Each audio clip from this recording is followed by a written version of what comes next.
Om Tare Tu Tare Tu Re Soha. Om Tare Tu Tare Tu Re Soha. Om Tare Tu Tare Tu Re Soha. Om Tare Tu Tare. Okay, so we've been spending a great deal of time looking at aspects of the minds, afflictions, and so forth. And yeah, looking at the text and seeing we could spend a lot of time continuing that process. And so let me pop this up and share with you my thinking. So, there's the 6 root afflictions, which we've been dealing with, and there's, defilements, afflictions again, underlying tendencies, auxiliary afflictions, fetters, pollutants, hindrances, so forth.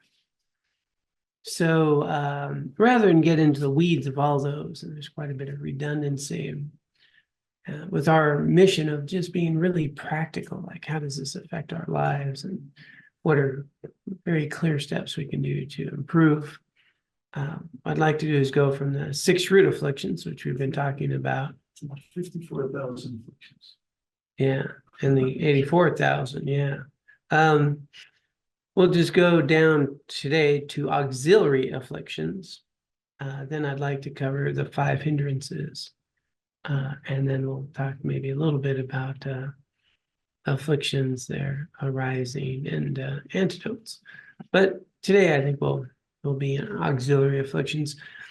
The thing that's really quite special about this, and I'll come back to full screen, is you're going to see a very clearly fully developed map of mental and emotional afflictions. And we think about our modern Western psychology, and they've been helping us gain some insights and wisdoms. Well, this is very well developed, going on almost 3,000 years, looking at how we went from 3 sort of primary root poisons to 6 root afflictions, to now how each of those 6 lead to some auxiliary afflictions, which are specific to those. And you can just see how they map out. And it's just clearly defined, highlighted. This is how it starts. This is what happens. These are the conditions that give rise to these other ones. And it's the way we build our prison of Samsara. So I think it's really nice to see clearly how they relate without getting into too much redundancy and all the weeds of it all. And so let's take a look. We had been talking about the 6 root afflictions, and now we can see the auxiliary. So this is from those 6. You just get a sip here. All right. So in the Sanskrit tradition, the compendium of knowledge presents 20 auxiliary afflictions that disturb the mind. They're called auxiliary because they are close to or related to the root afflictions and are classified according to the root afflictions in which they are associated. So, starting with anger. Afflictions derived from anger. Wrath. Wrath is a mental factor that, due to an increase of anger, is thoroughly malicious state of mind, wishing to cause immediate harm. Resentment. Resentment is a mental factor that firmly holds on to the fact that in the past we were harmed by a particular person and wishes to retaliate. Spite. Spite's a mental factor that is preceded by wrath or resentment, is an outcome of malice, and motivates us to speak harsh words in response to unpleasant words said by others. Jealousy. Jealousy is a mental factor that, out of attachment to respect and material gain, is unable to bear the good qualities, possessions, opportunities, or virtue of others. Cruelty. Cruelty is a mental factor that, with a malicious intent, that lacks any compassion or kindness, desires to harm, belittle, or disregard others. It is usually directed towards those we consider inferior to ourselves. Okay, so that was 5. So you can see a couple things here right off the bat. They're being very clear. Now, for example, spite, it's a mental factor that's preceded by wrath or resentment. Okay, so it's preceded by these. And these are all derived from anger. So we started with anger. Anger went to wrath or resentment, and now spite arises. When we get to these other qualities, you're going to see that it's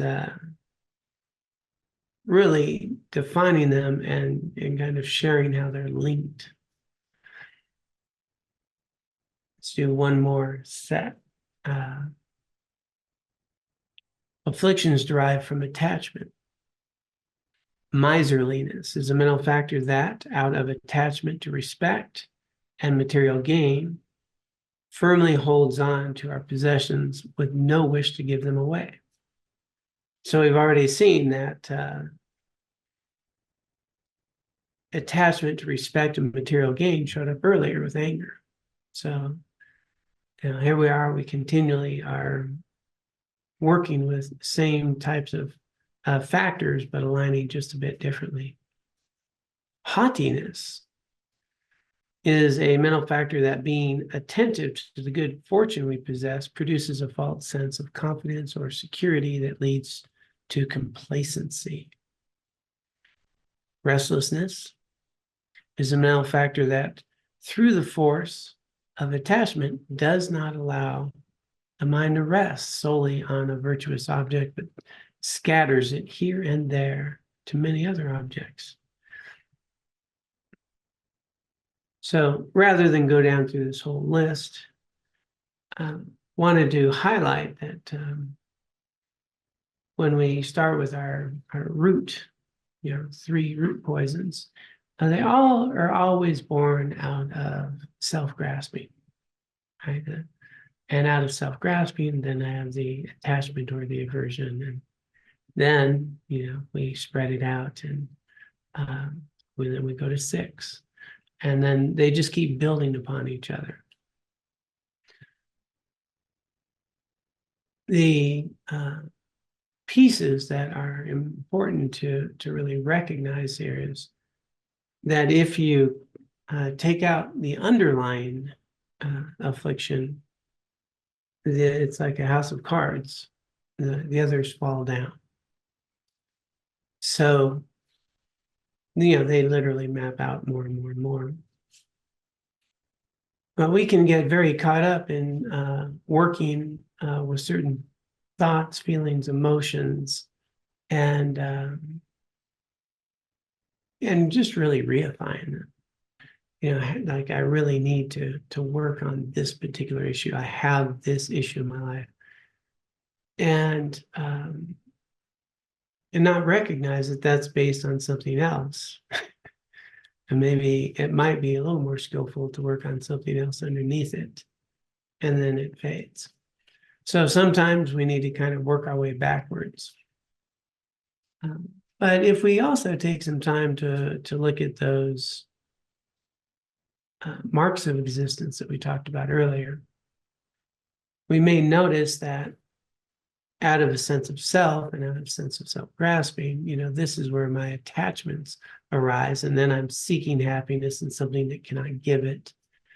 I'm trying to create stability in an unstable world. I'm trying to make things permanent that aren't permanent. And I'm really identifying with a sense of self in a way I don't exist. And so one method is starting to work with noticing any affliction arise. any affliction whatsoever arising. Well, is that because I'm attached to something being a certain way, thinking it will bring me some kind of happiness that it can't? Is it because I am trying to create permanence in an impermanent world? I don't want anything to change. Is it because of my own sense of self and my insecurity or my grasping to a certain personality and aspect of who John is that is insecure or fearful or, haughtiness, some haughtiness? Yeah. That wouldn't be such a bad thing, right? Hey, John, haughtiness, huh? Wait, I'm sorry, did you say hotness or haughtiness? I don't know. So you might get away with it. But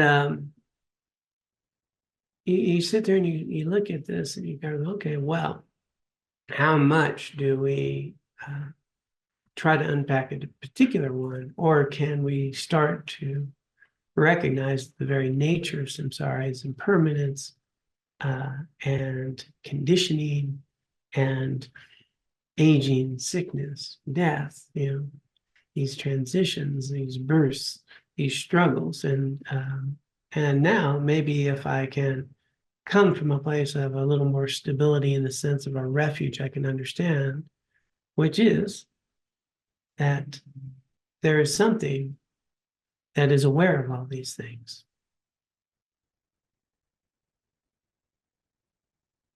And in that awareness, we may have some sense of an awareness that's untouched, that observes feeling anxiety, that observes feeling anger, that observes feeling resentment or attachment.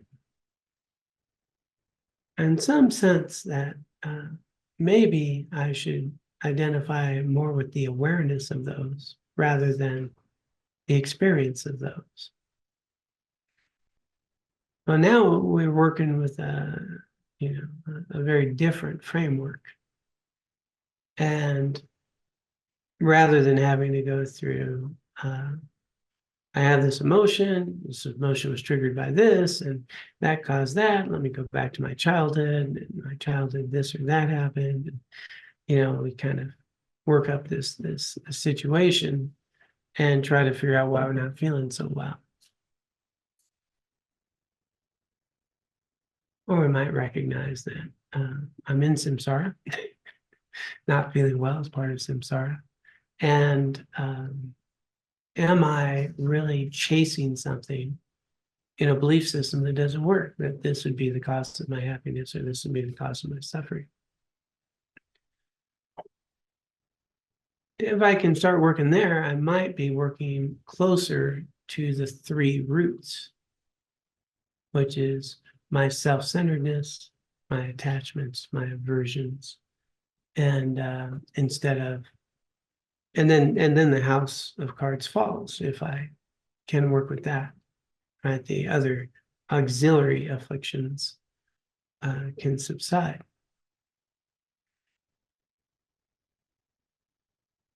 Doesn't always work because two things can happen. One is, what do people call it? A spiritual bypass, right? And which it's a tricky term because what I think a lot of sort of Western psychologists term a spiritual bypass might be an authentic spiritual realization. They don't understand when people don't get worked up over certain things. And but there's also an authentic sort of concern that if I get too identified with, I'm just much more with my awareness that these thoughts, feelings, emotions don't matter. And then I get disassociated from my emotions, and then I don't allow myself to experience them. Then I don't get to experience the feeling of compassion, even of kindness, of the normal human emotional experience. So the tricky part here is what do we call it? This sort of observer participant, which is, yeah, I'm an observer of my emotions, but I need to be an active participant, willing to feel them and engage with others and connect with them on an emotional level. So tricky business, because we can go too far one way. And then, of course, get too caught up in the emotional piece, and we're losing the anchor of our awareness of some stability, some equanimity. As many people know, equanimity, a lot of people get indifferent. And equanimity is not about indifference, it's about feeling. It's about experiencing, about seeing the value in things, but not getting rocked off your stability. So here they'll, go through these afflictions, and believe it or not, there's people who know these lists. And if you want to go memorize them, that's good. Maybe you can quiz me on them later. I'm pretty sure I will not pass. But I do encourage people to take a look at them and see how they make sense. See how we can go from, anger to eventually resentment, or how we can go from anger and spite. And we can start to see the spectrum even of anger, all the way to wrath. That the afflictions, if we don't work with their arising, fuel other afflictions. And then certain belief systems brought in with another affliction will create some other types of afflictions, right? Attachment to sort of my pride, my material wealth. Well, with anger, it's going to show up one way. With attachment, it's going to show up a different way. And you're going to see how it just keeps mixing together. And so it can be very valuable to understand that aspect and how they work with each other. But it can also be pretty valuable to work with it in the framework of the marks of existence. In other words, if I'm having these afflictive states, can they arise if I'm living in reality? So, am I really understanding the dependently arising John, living in an interdependent world that's impermanent, with conditions out there that no matter what I do cannot provide me freedom and the genuine happiness I seek? That would be reality, and not lose the value of the life that you have, because everything is an incredible opportunity for liberation, for growth, for understanding, for freedom, and some joy. Doesn't sound complicated at all, right?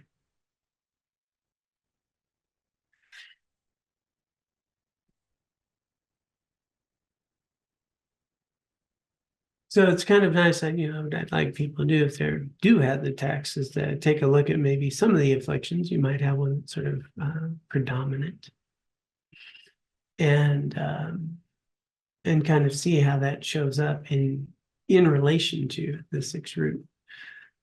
And as we had pointed out earlier, one of the skillful methods to working with afflictions is always start with your biggest.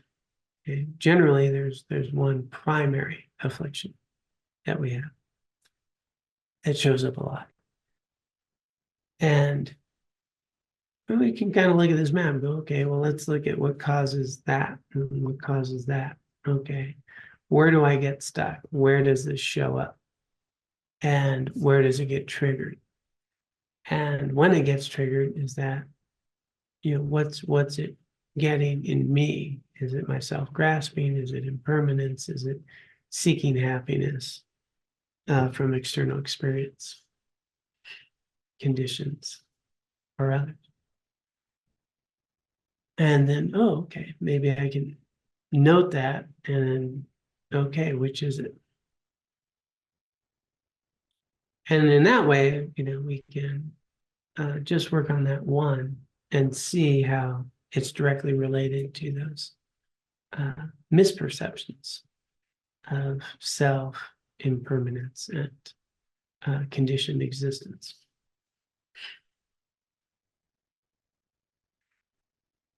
All clear on that? Everybody's got this? No problem. The big issue with this is that we forget, right? So we get caught up in our day and forget that when I'm being experiencing frustration, I'm getting frustrated. I keep wanting to change the external and not understanding, where's the internal to work with.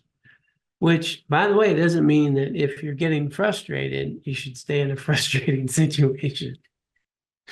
No, it means get that kind of frustrating situation and regroup, and then we can explore.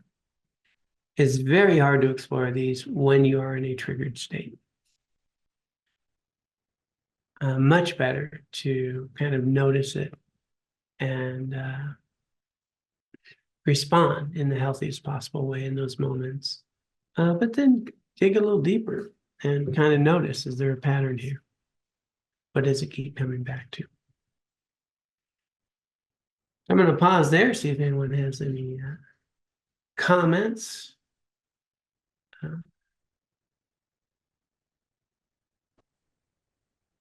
Carla.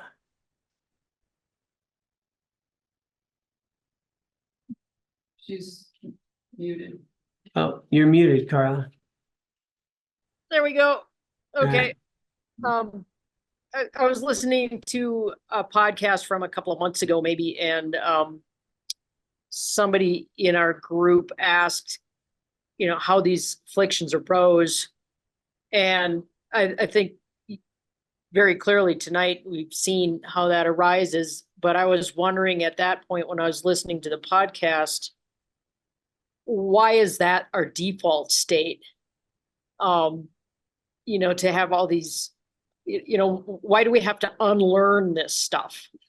And it just occurred to me that it's because because of karma, born into samsara. And I guess I just wanted to throw that past you and see if that's, if there's more to it than that.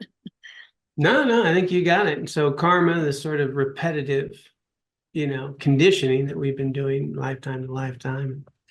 Here we are, we keep doing it. And so we're actually creating our own, conditioning in that regard. And so we're undoing our own creation in that sense. That's a simplistic view of it, but it is in essence the way it works. It's the big talk Lama Yeshe, and you'll be your own therapist, which kind of sounds dangerous, doesn't it? Robina Corton gives a big talk on it. I think it was at Google. But she's making the point, we're not blaming anybody else. We're seeing how we do it.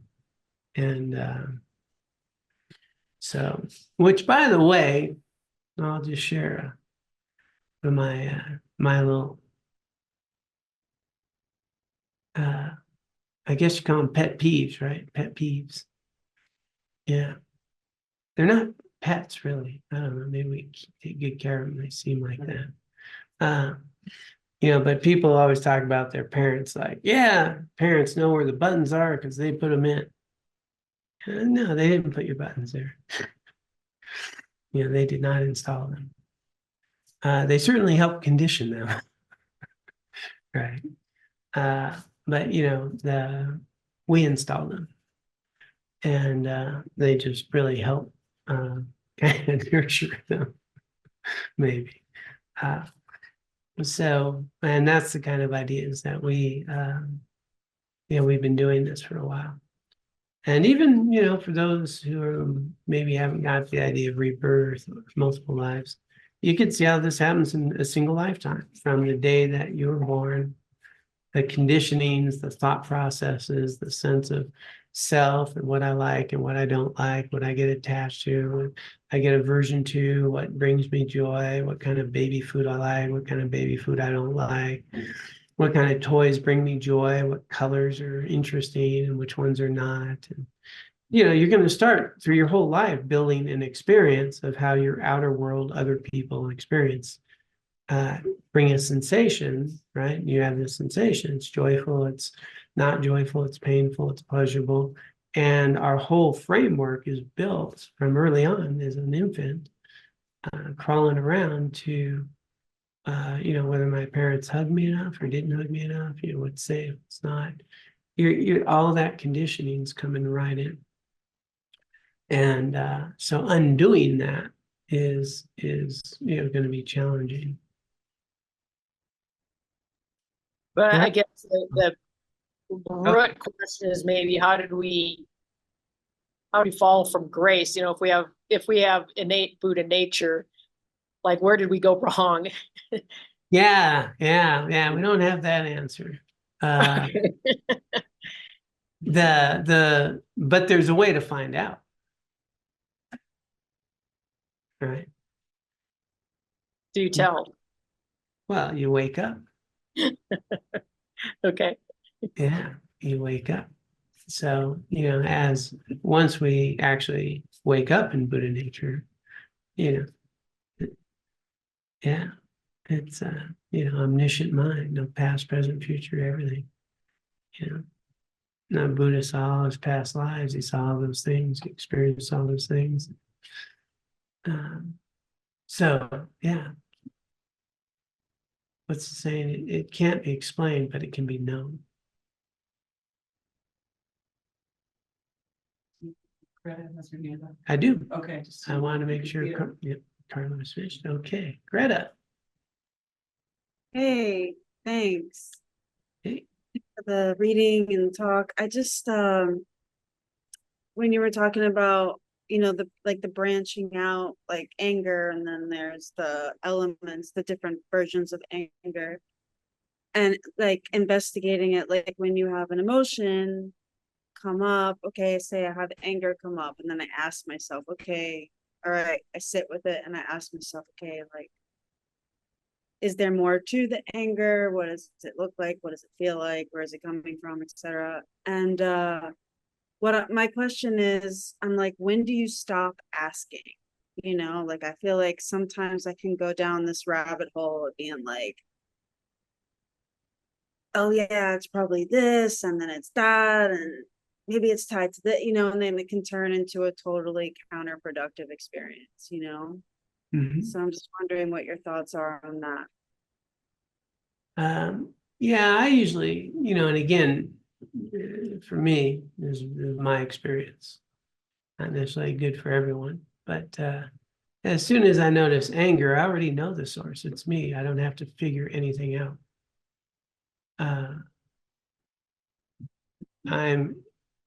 Anger's arising in my experience because I'm delusional. I was very attached to this or that, and this arose, and it's just pretty clear. I don't generally need to know what it feels like or where it came from or any of those. It came from me, and it came from me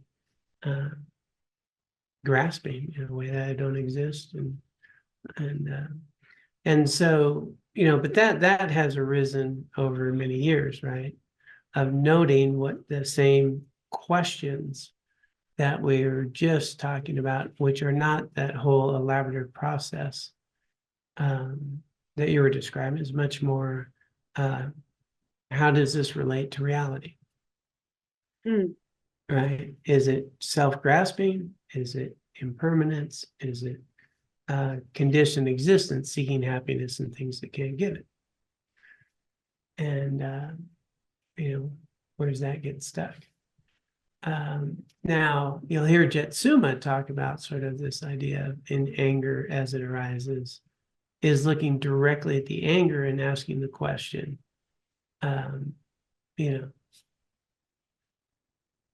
where is it? Where did it come from? What's it feel like in that sense, right? But the whole point is that it has no self-existent, right?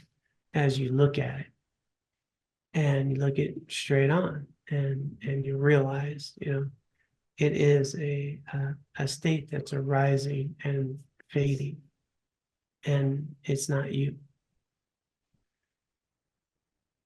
So the idea of, that sort of experiencing it is, you'll notice that it won't last. It's not who you are. Sometimes people will get into, where's it in the body? What's going on with the body? And kind of start to just, know that experience. And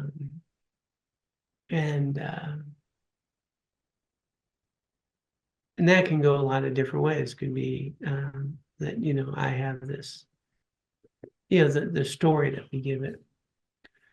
So, but as you say, you can go down a whole rabbit hole with that, right? Spend a lot of time, or you could just, experience it. And I guess I should be a little bit more specific. Like, for example, I'll be like, okay, I'm angry. Why am I angry? Maybe I have jealousy, right? Okay, why am I jealous? Maybe there's like shame, because anger is a secondary emotion. That's what they say. I mean, lately with the anger, it does fall away quite quickly, depending on what day I'm in, lately. But you know what I mean? Like, sometimes it's tied to other emotions, and I'm wondering, like, how much do you explore that before you just like simplify it and keep it contained or something like that? yeah, so I guess what I'm trying to suggest is if you can, if you feel comfortable and if it is beneficial to recognize that anger is and I don't have to get into secondary emotion or any of those labels. It's a very temporary experience. And it's always directly related to my own self-grasping, wanting things to be different than they are. Then you have an answer, right? And what if I were to just experience the anger, know that I'm kind of self-grasping at this moment? And, generally people talk about some sense of insecurity or some sense of desire. Anger arises. Well, what would be the healthy thing to do?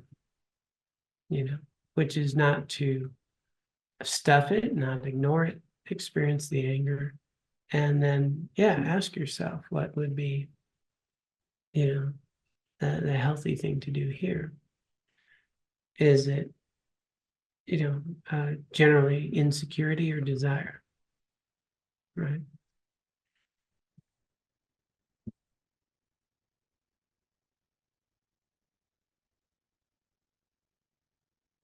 But some people find a lot of comfort in going through the whole process. And so that's where we all need to meet ourselves where we're at. That if it works to get more to an understanding, just anger's a temporary state that I'm experiencing. And then what is it that I'm either afraid of or desiring? And is it reasonable or not? Then we can experience some wisdom from the anger. And then it's showing me something. It's nothing to be afraid of. It's actually a teacher.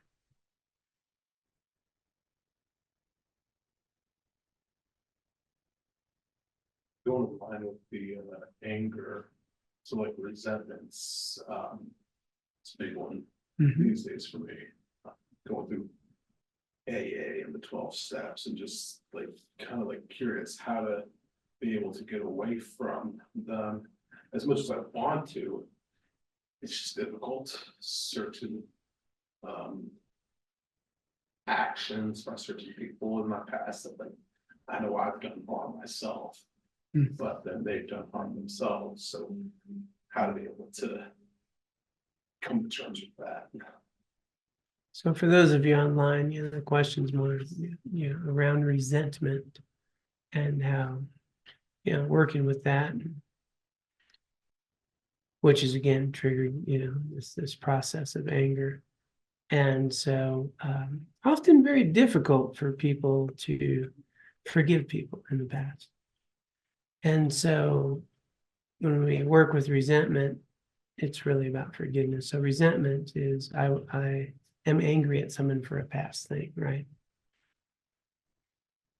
So my own personal technique is I realize that I'm resentful at someone who doesn't exist. And it's kind of pointless. Because the person who did that harm 10 years ago, 5 years ago, they don't exist anywhere like that person at that moment. I have a caricature of that person from that time in that moment. That person, if they're still alive, is a very different person today. They've done a lot of other things, some good things, some difficult things. They've been helpful, they've been mean, they've been kind, they've been generous, they've been selfish, just like all of us. And so the person they are today is not the person who did that thing in that moment. But I'm carrying an idea of a person in my mind. And I'm angry at that person who only exists in my mind. And who's suffering? I'm suffering. So I'm suffering, self-inflicted, carrying an idea of a person in my mind that did something to me. And so it's been very helpful to me to realize, well, I've done harmful things and I'm not the person I was. Other people have done harmful things. They weren't the person they were. And what did I learn from that experience? How did I grow? And so this person has helped me be a more resilient person. I healed from that experience. I've grown from that experience. I understand myself better from that experience. Plus, karmically, some harmful things may have happened. Well, that negative karma is gone. So that person is not someone I should now have a resentment towards. It's someone who has actually helped me get rid of some karma, grow, learn, and the kindest thing I can do for myself is to forgive someone, because then I'm giving myself permission to heal, stop feeling miserable. I agree with that. It's not easy. Yeah, but we work at that. Yeah. Yeah. And then the only other problem for me is that it's like a lot of resentments that I have on too far from years ago that I just need to let go of. It's your right, but it's an image you have in your head, like that person's might not who they were. And then like you always talk about like whether you want to live in somebody annoying, whatever it is, that's like it's probably just not really perceived in any way, which I do understand. But then there's moments like recently over the last couple of months where so it's like it's the same thing. It's just it's a little more difficult because it's really more fresh, but sometimes it's a little too work on. Yeah, so I guess what I'm saying is the way to work with those isn't just to understand or to think about, it's to really see how those activities benefited you. Okay. Yeah. No, I see. See, we have a whole different flavor when we understand how those things benefited us. And Jetsuma Tenzin Palmo, she always makes those wonderful points about, our friends are pretty easy. The people who challenge us and are, rude, mean, harmful, they're the ones who really allow us to grow. And it's like going to the gym. If you just go pick up the little 5-pound weight, you're not going to get much of a workout. But if you get into a rigorous routine, you're going to get stronger. It's these people and these events that really, the sandpaper that refine us. And so really understanding how those things helped you. Yeah, you became resilient, you're stronger, you've learned more. You've also got rid of some karma. I mean, there's a lot of ways it has benefited you. All right, Ashley. Yeah, I was wondering really, when you boil it down, is it really just mostly self-grasping in one way or another? Because Oh, I yeah. feel when I feel myself getting angry, it's usually because of my ego, because there's something that's coming at me that I feel like I need to defend myself from, or something they're doing to me. Mhm. And am I on track with that, or are there other No, that's things the main, too? that's the whole right there enchilada is we identify me and mine with that which is not me and mine. And that's the core, that's the whole root of samsara, the initial, what they call ignorance or misperception of self. How do you And chip away at that? right, the more you can work directly with that, it softens everything else. Yeah. Simple, but not easy. No, not easy at all. As a matter of fact, that is how we awaken. That's how we get liberated, is we have direct realization of our ultimate nature. And so that is what breaks the 12 links of dependent origination. That's what frees us. So it's not the easiest. People can have moments of it, and that's not enough. You need to have a long, sustained, saturated, again and again, direct experience of your ultimate nature. So we don't keep grabbing onto this, this personality, these 5 skandhas in the way that we feel we exist. Yeah. That's the whole enchilada. You guys like enchiladas? Yes. Good, yeah. Pondering some mushroom enchiladas. Okay, but I digress. I believe it's Keith. Could be Kurt, but I'm guessing Keith. I believe you got it right. It's Woo! that was a good segue. Simple and easy.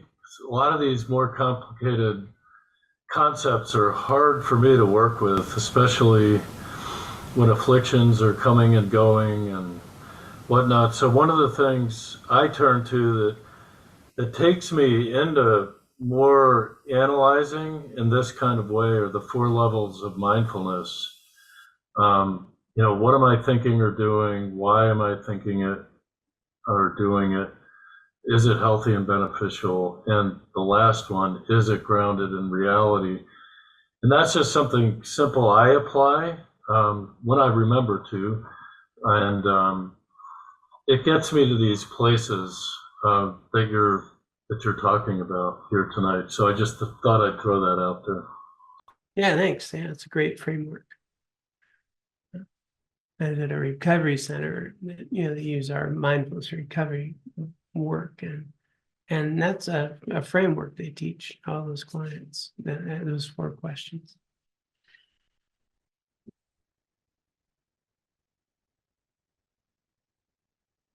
Of course, that last one's, again, back to the big one, is it based in reality?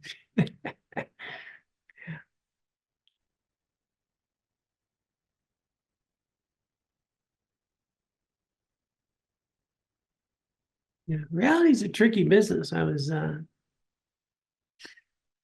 listening to Monlong on Bodhisattva breakfast. I think it was this morning, and she was sharing. But one of the things that she talks is even observing things like, I guess they've been doing a lot of retreat or a lot of teaching on, people are exhausted. And she was even talking about how feeling tired is not necessarily true. And which I totally can relate to. Is she's saying, yeah, I'm having a sensation of, being tired. But if my conditions change just a little bit, all of a sudden I'm not tired. Something more interesting to do. Now I'm not so tired. Doing something I'm not so interested in. Now I'm tired.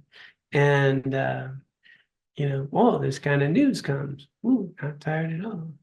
And so she was even talking about, observing those sensations and how I label them and how I then lean into them. And then, I'm exhausted. versus experiencing some tired, maybe out of boredom or doing something I don't like, versus same body, same time, same everything, different information, different condition. I'm not tired at all. I'm interested. I'm engaged. Is there dessert? I don't know. And so our mind and body, is tricky business. And that's where also sometimes going into big loops about causes and, identifiers, versus just observing and noting. I know that, that tired thing's been one I observe quite a bit in myself, is I feel tired and I can know, I'm no reason for me actually to be tired. If I was doing something else, I wouldn't be so tired. Maybe I'll do something else. And or sometimes I might give into it. So, understanding that our experience based in reality is a wisdom that we gain more and more insight over time. And the requirement is mindfulness. Right? The requirement is being aware of the rise and fall of our attitudes and thoughts, emotions as they arise.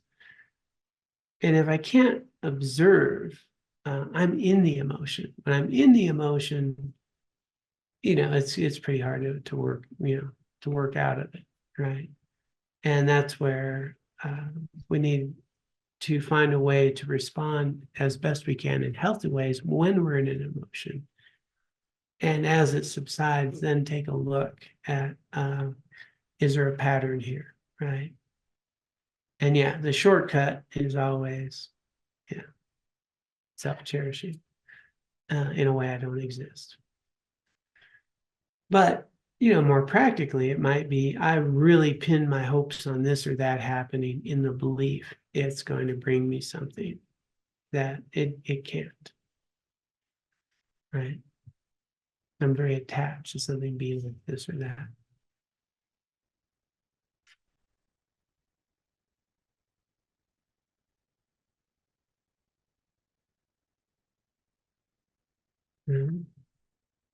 Any other comments, thoughts there at the here and now, sir? I got a few of you there, looks like. Oh, Kurt jumped up. So I have a question about affliction 63,287. That's a common one. That's a Is it? Yeah, it comes up all the time. I think it's mild discontent, but no, I'm just kidding. But what I've noticed and what's hard for me is that if I have a little bit of warning, I can see these things come. I can see these things arising. Mm-hmm. The hard ones are when I'm already in it before I even know that it happened. Right. And then I guess where this stuff has been helping me is a little, and I think this is the right way to go about it, is try to limit the damage. try to realize it as fast as I can, mm-hmm. Right? And I still go back to, you're going to get sick of me asking, you probably already are sick of me, but you're going to get sick of me asking this question is that you're my precious teacher. I'm your precious teacher. You're helping me grow. Awesome. I'm your sixth verse of thought transformation or whatever. But is this now I forgot what I was going to say. You're a precious jewel. Thanks, Keith. That's not helping. Completely gone. Well, you're talking about damage control. Classic example of impermanence. Nailed it. Classic example.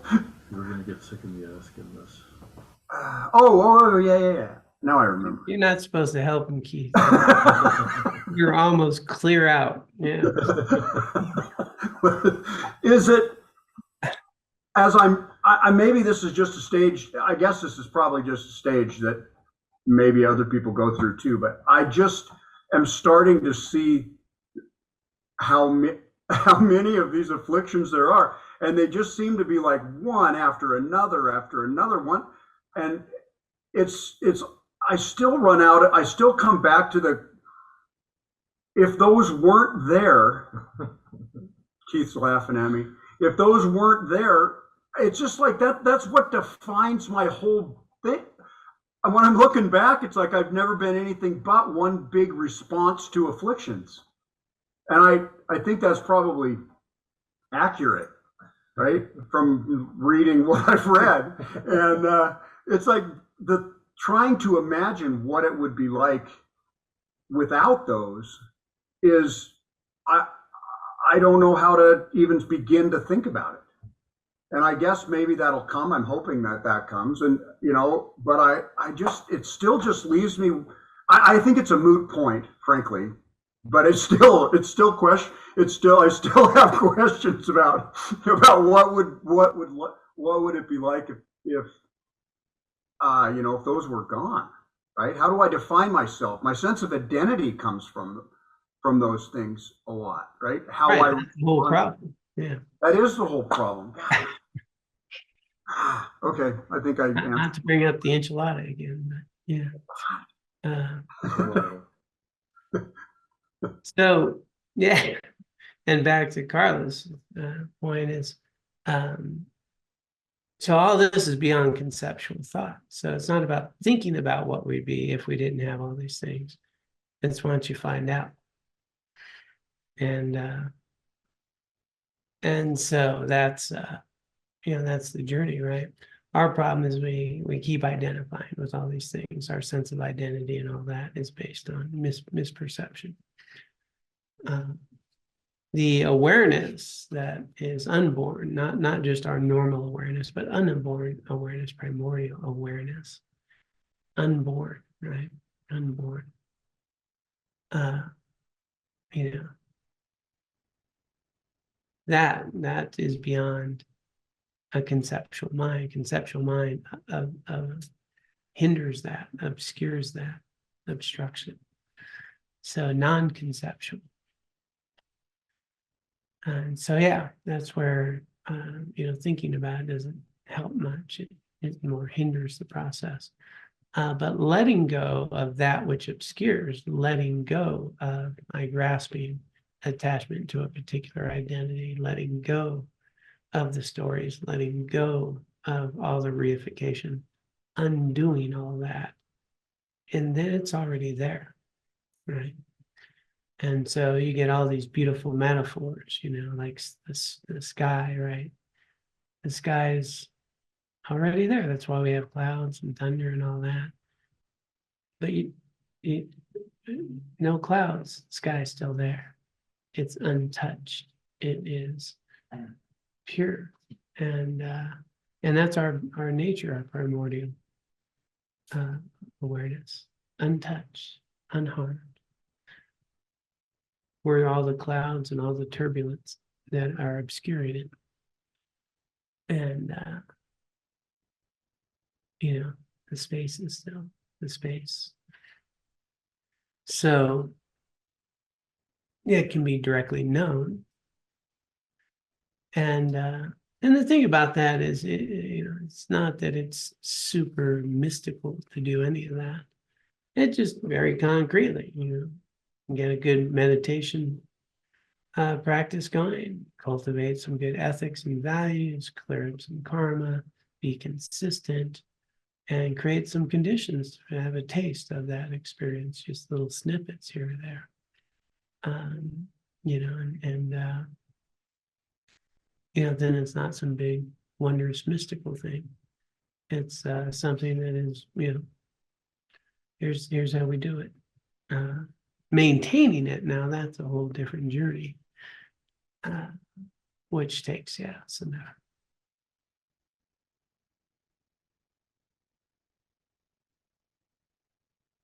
Yeah. So the big journey here then, whenever we have the afflictions, just to wrap this up, we can see how they sprout from the three. And from the three, the primary one is the self grasping, the misperception of self. You know? sense of identity, identifying me and mine with that which is not me and mine, and which gives rise to the attachment or the aversion, right? So here's sort of the anger, hatred, or the greed, depending on which words they use. And from my greed or attachment, you're going to see how all these other afflictions show up. From my anger or aversion, you can see how all those start to show up. But as Ashley's going to, if I go right to the source is always going to be my belief system in how I exist and how I think things should be. And what I believe will create happiness for me. What I believe will create suffering. But the simplest version is the cause of all happiness is virtue. And the cause of all suffering, non-virtue. So there's pretty clear sort of guidance here. What if I lived much more in acceptance of my experience and no matter what's happening, did my best to engage in virtue and avoid non-virtue?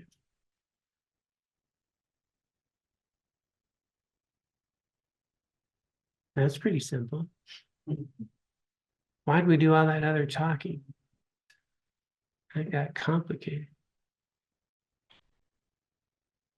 And then when we go to sort of right intention, how do I know if I'm living in something that is bringing me towards awakening, or am I imprisoning myself, right? So 3 that lead to samsara is that self-grasping, attachment, and aversion, primary motivations. The primary or right intention within the Eightfold Noble Path there, the Noble Eightfold Path, would be renunciation, loving kindness, or compassion. So if we're motivated by renunciation, renouncing that delusional grasping of self and samsara, compassion to reduce suffering, sometimes in harmlessness, or loving kindness. Well, then we have another shortcut. What's my motivation? So coming back to Keys, what am I doing? Why am I doing it? Am I motivated by renunciation, loving kindness, compassion, or am I motivated by self-cherishing, attachment, or aversion? Everything from those 3 is going to lead to conditions of samsara. Everything from the other 3 are leading towards freedom. Cheat sheet. Except you can't cheat me because then that would be non-virtue. That's all another thing. But I find rather than knowing long lists, what's more practical for me is these short check-ins, right? And in that way, I found that just more practical in my life.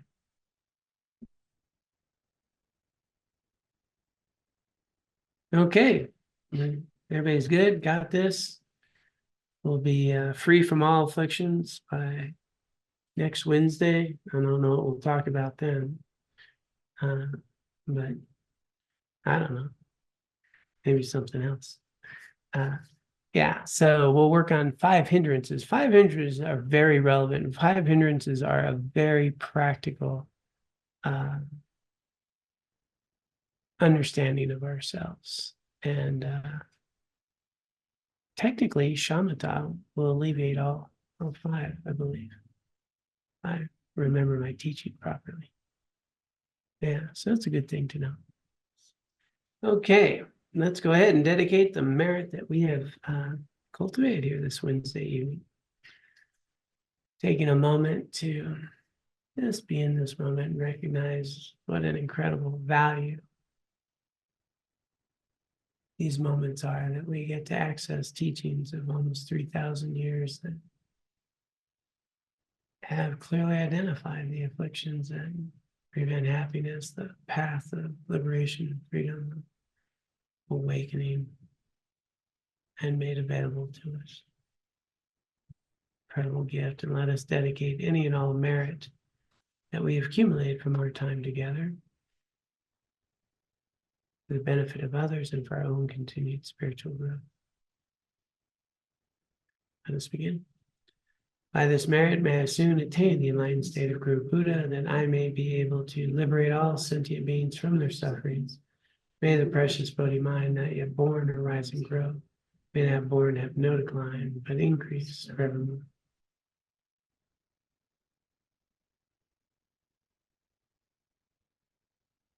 All right. Well, a real joy to be with all of you, literally. I'm out of the bedroom, not wearing a mask.